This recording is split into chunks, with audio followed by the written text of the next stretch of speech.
أَوَلَمْ نُعَمِّرْكُمْ مَا يَتَذَكَّرُ فِيهِ مَنْ تَذَكَّرَ وَجَاءَكُمُ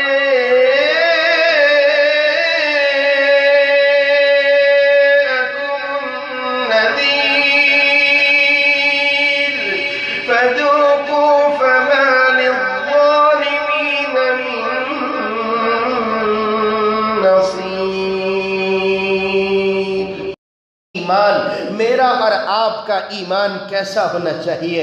جب ایمان مثالی ہوا کرتا ہے نا، پھر آپ صلی اللہ علیہ وآلہ وسلم کی زبان سے نکلنے والے بول پہ بھی ایسا ایمان ہوا کرتا ہے، ایسا یقین ہوا کرتا ہے۔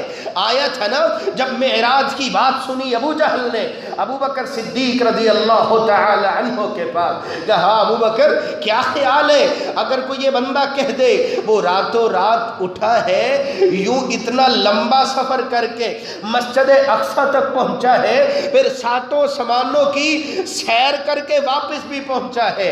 کہا عقل نہیں مانتی۔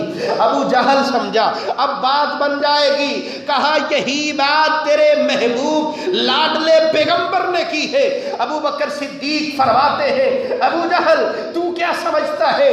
ہاں عقل تسلیم کرے نہ کرے، میرا ایمان یہ گواہی دیتا ہے میرے حبیب کی زبان سے جو بھی نکلتا ہے سچ ہی نکلتا ہے۔